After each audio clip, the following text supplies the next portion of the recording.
اعوذ باللہ من الشیطان الرجیم، بسم اللہ الرحمن الرحیم۔ السلام علیکم ورحمۃ اللہ وبرکاتہ۔ میرے یوٹیوب چینل اگلی ڈکلنگ میں آپ سب کا خیر مقدم ہے۔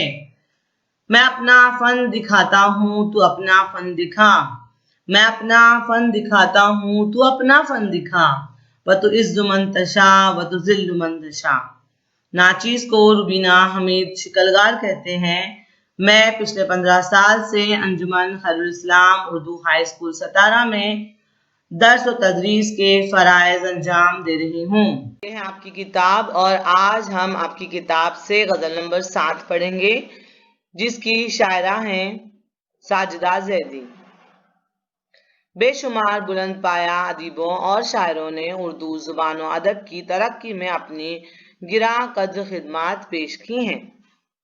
سخنوروں کے اس قافلے میں ہمیں کئی شعراء کے نام بھی نظر آتے ہیں۔ علقہ بائی چندہ، پروین شاکر، کشور ناہید، فہمیدہ ریاض، ادا جعفری، عذرا پروین، رفیق فاطمہ شعراء، ساجدہ زیدی، زاہدہ زیدی، رفیہ شبنم عابدی، شبنم عشائی وغیرہ۔ ان شاعرات کی سوچ، احساسات، انداز بیان اور اسلوب نے اردو شاعری کو نئے رنگ و آہنگ سے روشناس کرایا ہے۔ آئیے جان پہچان کے ذریعے ہماری شاعرہ ساجدہ زیدی کے بارے میں مزید معلومات حاصل کریں۔ ساجدہ زیدی 1926 میں پانی پت میرٹھ میں پیدا ہوئیں۔ وہ ادیبہ، شاعرہ اور ماہر تعلیم بھی تھیں۔ علی گڑھ مسلم یونیورسٹی کے شعبہ تعلیم میں انہوں نے درس و تدریس کے فرائض انجام دیے۔ انہیں دہلی اردو اکیڈمی نے بہادر شاہ ظفر ایوارڈ سے نوازا تھا۔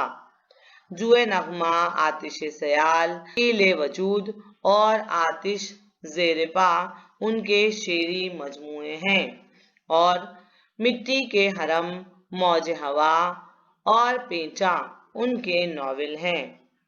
تلاش بصیرت اور گزرگاہ خیال ان کی تنقیدی کتابیں ہیں۔ انہوں نے مغربی فلسفیوں کی بہت سی تحریروں کا اردو میں ترجمہ بھی کیا ہے۔ انہوں نے منظوم ڈرامہ بھی لکھا۔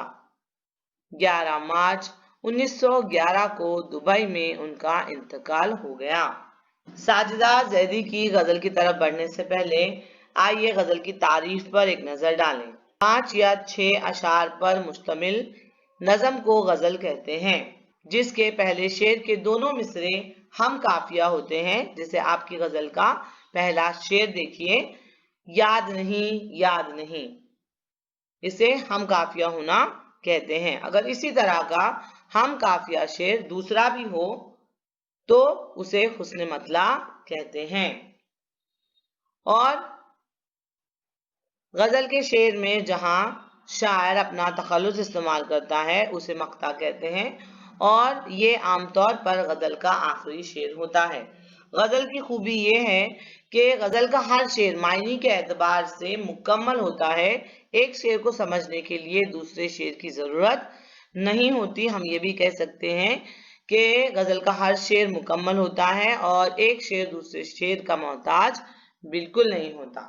ساجدہ زیدی کی غزل آپ لوگوں کے سامنے پیش کر رہی ہوں تاکہ آپ لوگوں کو ساجدہ زیدی کی شاعری کا، ان کے مزاج کا خوب اندازہ ہو جائے۔ پیش کر رہی ہوں، غور سے سنیے۔ ترجمانی غم زیست کا موسم بھی نہیں، ترجمانی غم زیست کا موسم بھی نہیں، شعلہ غم بھی نہیں، موج تبسم بھی نہیں، کوئی عنواں کوئی صورت نہیں، وجہ تسکین وحشت دل کی دوا جان جہاں تم بھی نہیں، پا بزنجیر ہوئی جاتی ہے، پا بزنجیر ہوئی جاتی ہے پرواز خیال، دل کی آواز میں جذبوں کا ترنم بھی نہیں، پھر یہ کیا شے ہے جو رکھتی ہے ہراساں شب و روز، پھر یہ کیا شے ہے جو رکھتی ہے ہراساں شب و روز، بحر احساس کی موجوں میں تلاطم بھی نہیں۔ بہترین غزل ہے یہ غزل جو میں نے ابھی آپ لوگوں کو سنائی، وہ غزل بھی دنیا کا فلسفہ بیان کرنے والی تھی، اور یہ جو غزل ہمارے سامنے ہے یہ بھی ایسے ہی زندگی کا سبق لے کر آپ لوگوں کے سامنے آئی ہے۔ چلیے پڑھتے ہیں اور سمجھنے کی کوشش کرتے ہیں۔ عہد غم موسم گل، حرف وفا یاد نہیں، کیا بتائیں تجھے اے دل ہمیں کیا یاد نہیں، جس نے کوہرام سا سینے میں مچا رکھا تھا، جس نے کوہرام سا سینے میں مچا رکھا تھا، اب تو اس دل کے دھڑکنے کی ادا یاد نہیں، قافلہ تھا کہ نہیں ہم سفراں تھے کہ نہیں، قافلہ تھا کہ نہیں ہم سفراں تھے کہ نہیں، کوئی آواز دراں کوئی صدا یاد نہیں، تیرا بسنا تو کہاں یاد ہو اس موسم میں، تیرا بسنا تو کہاں یاد ہو اس موسم میں، دل وحشی دل لٹنے کی فضا یاد نہیں، کیا کریں شکوے ارباب سیاست اے دل، دوست داروں کی عنایت کا گلہ یاد نہیں، دے تو سکتے تھے جواب ستم دوست مگر، دے تو سکتے تھے جواب ستم دوست مگر، کیا کریں ہم کو کوئی طرز جفا یاد نہیں، کون تھے کیا تھے کہاں تھے ہمیں کس کی تھی طلب، کون تھے کیا تھے کہاں تھے ہمیں کس کی تھی طلب، خود ہمیں اپنی ہی ہستی کا پتہ یاد نہیں۔ بہت اچھی غزل ہے، چلیے شعر در شعر اس کی تشریح کرتے ہیں اور سمجھنے کی کوشش کرتے ہیں۔ عہد غم یعنی غم کا زمانہ، عہد غم موسم گل، حرف وفا یاد نہیں، کیا بتائیں تجھے اے دل ہمیں کیا یاد نہیں۔ عام طور پر عام زندگی میں بہت بار ایسا ہوتا ہے کہ ہم سوال کرتے ہیں تو دراصل ہم سوال نہیں کر رہے ہوتے ہیں، ہم بتا رہے ہوتے ہیں، ہم معلومات دے رہے ہوتے ہیں، تو ویسے ہی تاثرات یہاں پہ شاعرہ پیش کرنے کی کوشش کر رہی ہیں۔ انہوں نے پوچھا ہے کیا یاد نہیں، یعنی انہیں کچھ بھی یاد نہیں ہے۔ کبھی کبھی ہم ایسا کہتے ہیں نا، ہم کیا بتائیں، کیا بتائیں یعنی ہم سوال کر رہے ہیں لیکن ہم بتانا چاہتے ہیں بہت کچھ، ویسے ہی معاملہ یہاں پہ شاعرہ کے ساتھ ہے۔ شاعرہ کہتی ہیں عہد غم، غم کا زمانہ، وہ موسم گل یعنی گل کا زمانہ، یعنی جب بہار آئی تھی، جب باغیچے میں پھول کھلے تھے، جب ہنسی خوشی کا ماحول تھا، وہ زمانہ، حرف وفا یاد نہیں، اور حرف محبت بھی ہمیں یاد نہیں، یعنی کبھی کسی نے ہم سے کوئی اچھا برتاؤ کیا تھا یہ بھی ہمیں یاد نہیں ہے، یعنی ایک مایوسی کا عالم چھایا ہوا ہے شاعرہ کے دل و دماغ پر، جس کی وجہ سے وہ کہتی ہیں نہ مجھے خوشی کا زمانہ یاد ہے، نہ غم کا موسم یاد ہے، اور نہ ہی مجھے یہ یاد ہے کہ کبھی کسی نے مجھ سے محبت ہمدردی برتی تھی، کیا بتائیں تجھے اے دل ہمیں کیا یاد نہیں۔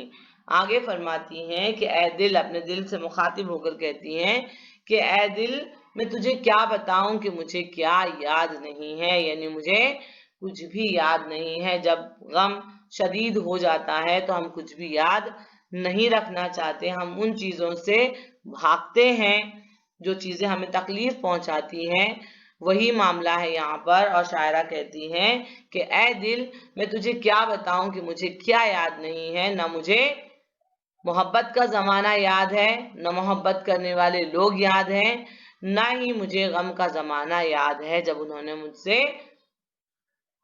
جفا کا برتاؤ کیا تھا، مجھے وہ زمانہ بھی یاد نہیں ہے، میں کچھ بھی یاد نہیں کرنا چاہتی۔ چلیے اگلے شعر کی طرف بڑھتے ہیں۔ جس نے کوہرام سا سینے میں مچا رکھا تھا، جس نے کوہرام سا سینے میں مچا رکھا تھا، اب تو اس دل کے دھڑکنے کی ادا یاد نہیں۔ یہاں پر شاعرہ یہ کہنا چاہتی ہیں کہ ایک زمانہ ہوتا ہے، نوجوانی کا جو وقت ہوتا ہے، ہم کسی بھی طرح کا رسک لینے کے لیے تیار رہتے ہیں، کسی بھی طرح کا جوخم اٹھانے کے لیے ہم تیار رہتے ہیں، ہمیں کوئی ڈر نہیں ہوتا، کوئی خوف نہیں ہوتا، دل جس راستے پر لے جائے ہم اس راستے پر بے خوف نکل پڑتے ہیں۔ اسی لیے یہاں پہ شاعرہ کہتی ہیں کہ وہ دل جس نے میرے سینے کے اندر کوہرام مچا رکھا تھا، روزانہ ایک نئی خواہش، ایک نئی تمنا، اور میں اس تمنا، اس خواہش کے پیچھے پیچھے دوڑ جاتی تھی۔ لیکن اب ایسا وقت آ گیا ہے، یعنی ایک وقت کے بعد ہم زندگی کی بھاگ دوڑ میں خود کو بھول جاتے ہیں، سنجیدہ ہو جاتے ہیں، ذمہ داریوں کے بوجھ تلے اس طرح دب جاتے ہیں کہ ہم ہنسنا بھی بھول جاتے ہیں۔ تو شاعرہ کہہ رہی ہیں کہ ایک زمانہ تھا کہ جب میرے سینے کے اندر کوہرام مچا رکھا تھا میرے دل نے، وہ دل جو کہتا تھا میں کرتی تھی، لیکن اب ایسا وقت آ گیا ہے کہ مجھے دل کے دھڑکنے کی ادا بھی یاد نہیں ہے کہ کس طرح میرا دل دھڑکا کرتا تھا، کس طرح یہ مچلتا رہتا تھا، ایک خواہش کے پورے ہوتے ہی دوسری خواہش سر اٹھانے لگتی تھی اور میں بھی اس کے پیچھے پیچھے ہو لیتی تھی۔ مجھے ایک شعر یاد آ رہا ہے جذبی کا، جب کشتی ثابت و سالم تھی جینے کی تمنا کس کو تھی، جب کشتی ثابت و سالم تھی جینے کی تمنا کس کو تھی، اب ایسی شکستہ کشتی پر جینے کی تمنا کون کرے۔ یعنی جب ہمارے پاس طاقت اور توانائی ہوتی ہے تب ہم کسی بھی طرح کا جوخم اٹھاتے ہیں اور کچھ بھی کر گزرنے کے لیے تیار رہتے ہیں، لیکن جیسے ہماری عمر ہو جاتی ہے، ذمہ داریاں بڑھنے لگتی ہے، ہمارا لڑکپن ہمارا ساتھ چھوڑ دیتا ہے۔ چلیے اگلے شعر کی طرف بڑھتے ہیں۔ قافلہ تھا کہ نہیں ہم سفراں تھے کہ نہیں، قافلہ تھا کہ نہیں ہم سفراں تھے کہ نہیں، کوئی آواز درا کوئی صدا یاد نہیں۔ یہاں پر مجھے مجروح سلطان پوری کا ایک شعر یاد آ رہا ہے، میں اکیلا ہی چلا تھا جانب منزل مگر، میں اکیلا ہی چلا تھا جانب منزل مگر، لوگ ساتھ آتے گئے اور کارواں بنتا گیا۔ یہاں پر اسی طرح انہی تاثرات کو ایک الگ طریقے سے شاعرہ نے بیان کرنے کی کوشش کی ہے۔ شاعرہ کہتے ہیں کہ میں زندگی کے سفر میں جو چل پڑی تھی، میں نے جو اپنے قدم بڑھا لیے تھے اپنی منزل کی طرف، مجھے یاد نہیں ہے کہ میرا کوئی قافلہ تھا، کوئی گروہ تھا میرا، کوئی جماعت تھی میری، کوئی ساتھی تھے میرے، کوئی میرا ہمسفر تھا، مجھے یاد نہیں ہے۔ میں تو صرف منزل کی طرف آگے بڑھ گئی تھی، نہ مجھے قافلہ یاد ہے اور نہ ہی مجھے کوئی ہمسفر یاد ہے، اور نہ ہی مجھے یہ یاد آ رہا ہے کہ کوئی میرا رہنما تھا، بلند آواز جس کا پیچھا میں کرتے ہوئے آگے کی طرف بڑھی جا رہی تھی، مجھے کچھ بھی یاد نہیں آ رہا ہے۔ یعنی وہی کہ میرے سفر میں اکیلی تھی، میرے سامنے منزل تھی، منزل مقصود تھی، اور مجھے اس کی طرف دوڑ جانا تھا، بڑھ جانا تھا، اور میں بڑھتی چلی گئی۔ مجھے کچھ یاد نہیں ہے کہ میرا قافلہ کیا تھا، میں کس قافلے سے تعلق رکھتی تھی، میرے ساتھ چلنے والے ساتھی، میرے ہمسفر کون تھے وہ بھی مجھے یاد نہیں ہے، اور کوئی صدا تھی، کوئی رہنمائی کرنے والی کوئی آواز تھی جس کا میں پیچھا کر رہی تھی، مجھے کچھ بھی یاد نہیں ہے۔ بس مجھے میری منزل تک پہنچنا تھا، یہی میرے ذہن میں تھا، اور میں اپنا سفر جاری رکھے ہوئے تھی۔ اگلا شعر دیکھتے ہیں۔ تیرا بسنا تو کہاں یاد ہو اس موسم میں، تیرا بسنا تو کہاں یاد ہو اس موسم میں، دل وحشی تیرے لٹنے کی فضا یاد نہیں۔ بہت اچھا شعر ہے یہاں پر بھی مجھے جذبی کا ایک شعر یاد آ رہا ہے، دل کا اجڑنا سہل سہی، دل کا اجڑنا سہل سہی، بسنا سہل نہیں ظالم، یہ وہ نرالی بستی ہے جو بستے بستے بستی ہے۔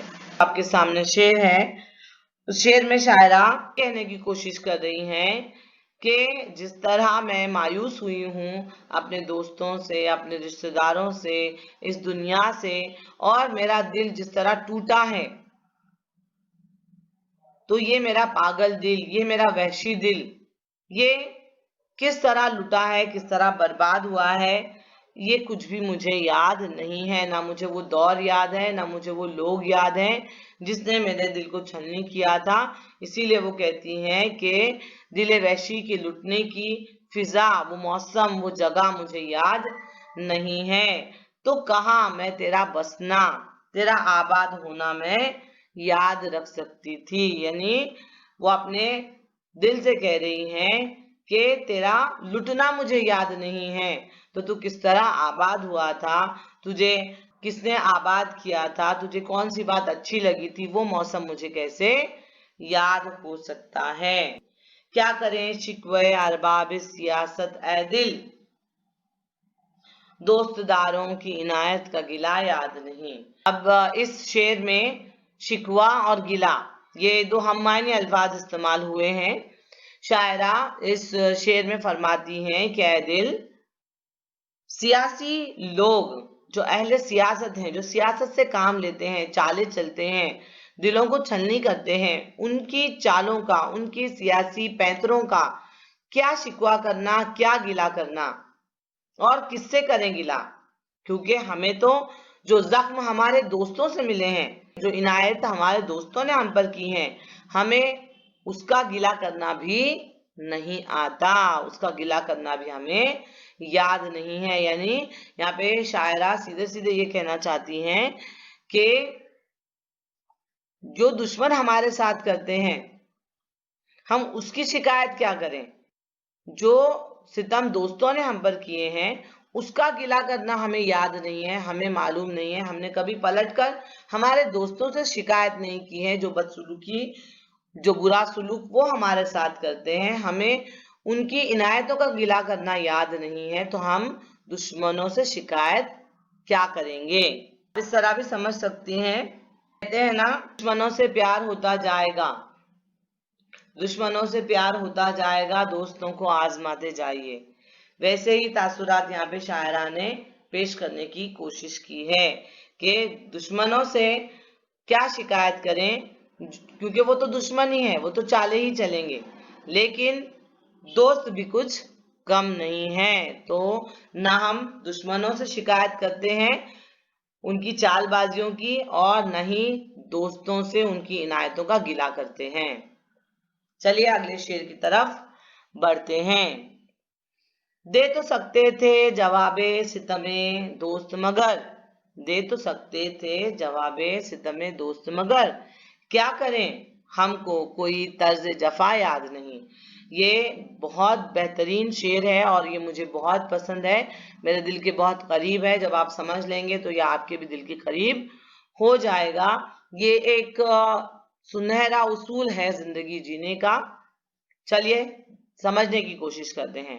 دے تو سکتے تھے، شاعرہ فرماتی ہیں کہ ہم دوستوں نے جو ستم ہم پر کیے ہیں اس کا جواب ہم دے سکتے تھے، جو ستم، جو ظلم، جو کڑوی کسیلی باتیں ہمارے دوست ہمارے لیے کہتے تھے، ہمارے ساتھ جو چالے چلتے تھے، اس کا جواب تو ہم دے سکتے تھے، مگر لیکن کیا کریں، ہم کو کوئی طرز جفا یاد نہیں، یعنی ہمیں کوئی طریقہ پتہ ہی نہیں ہے، کوئی طرز، کوئی طریقہ، کوئی سلیقہ معلوم ہی نہیں ہے کہ جفا کی کیسے جاتی ہے، کہ بے وفائی کی کیسے جاتی ہے، کسی کا دل توڑا کیسے جاتا ہے۔